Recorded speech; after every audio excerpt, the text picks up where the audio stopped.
30 মে 2025 দিনটা হয়তো আসামের কোনো মানুষই ভুলবে না, কেননা এই অঝোরে বৃষ্টি কন্টিনিউ নন স্টপ পড়ছিল। তো এই বৃষ্টির দিনে আমি আমার ফ্রেন্ডের সাথে বের হয়ে গিয়েছিলাম একটা অনেক দরকারি জিনিস নিতে। আর যেতে যেতে চোখে পড়লো যে ভরলো জল, রাস্তা পাওয়া অবস্থা, মানে সেদিন সারাটা দিন যদি বৃষ্টি পড়তো জল বাড়িতে ঢোকারই কথা। আর মেন রোডের অবস্থা তো তোমরা সবাই দেখতেই পারছো কিভাবে ফ্লাড বাড়ছে। তো আমরা চলে আসলাম বেড কিনতে, কেননা ওরা এখানে শিফট হয়েছিল নতুন। আর তোমরা অনেকে হয়তো ভাবতে পারো যে শিফট হয়েছে ভালো কথা, ঝড় বৃষ্টির দিনে কেন বের হয়ে গেল, আর দুটো দিনকে অপেক্ষা করা যেত না? অ্যাকচুয়ালি ঘটনায় কিছু এমন ঘটেছিল যে অপেক্ষা করা যাচ্ছিল না।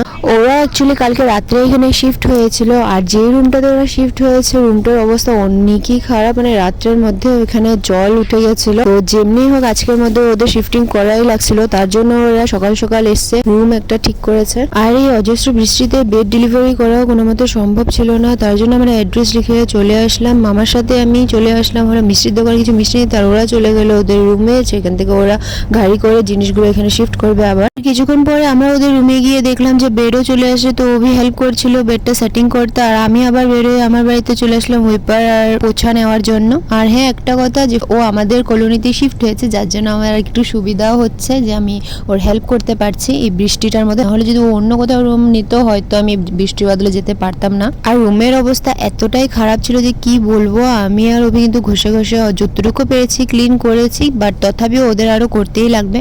আমরা তো তাও ছাতি নিয়ে এখান থেকে এখানে পট করে দৌড়ে চলে এসেছি, কিন্তু ওরা যে কি করছে এখন পর্যন্ত ওদের প্যাকিংই শেষ হয়নি, কত টাইম লাগে আবার ভগবানই জানে। আর এরই মধ্যে আমাদের বেডও সেটিং হয়ে গেল। এরপর আমি একটু ওর জন্য বাড়িতে গিয়েছিলাম। আমি বাড়িতে যখন গেলাম দেখলাম আমাদের রাস্তার জল অনেকই বেড়ে চলে এসেছে। আমার তো পুরাই ভয় লাগছে, জানি না রাত্রে পর্যন্ত কি হবে। ভগবানকে বাস এতটুকুই প্রার্থনা করি যে বৃষ্টিটা যাতে আর না বাড়ে, তাড়াতাড়ি যাতে সব ঠিক হয়ে যায়, কেননা এইভাবে যদি কন্টিনিউ বৃষ্টি পড়তে থাকে বেশি টাইম লাগবে না আমাদের উঠোন পর্যন্ত জল চলে আসতে। এসে দেখলাম ওরা সবাই এসে গেছে, আর ওদের পটলি দেখে গেস করে ওরা কোন গ্রাম থেকে আসতে পারে গেস করতে পারলে তোমাদের সবাইকে পটলির ভিতরে যেটাই বের হবে সবাইকে একটা একটা দেবো। এরপরে চলে গেলাম রুম ওনারের বাড়িতে, যেখানে গিয়ে ও অ্যাডভান্স করবে, বাট আমরা চলে গেলাম ভুল করে অন্য একটা বাড়িতে, মানে ফার্স্ট ফ্লোরের জায়গায় আমরা সেকেন্ড ফ্লোরে ভুল করে চলে গেলাম। এরপর বাড়িটা দেখে আমরা ভেবেছিলাম এটা হয়তো ওনারের বাড়ি, কেননা সেইভাবেই সাজানো গোছানো ছিল, বাট মানুষগুলোকে দেখে ভাবলাম না ওরা তো এই বাড়ির মেম্বার, মানে আমি আগেও দেখা করে গিয়েছিলাম তো এতগুলো মেম্বার ছিল না, ওরা বলেছিল যে দুজনই মেম্বার।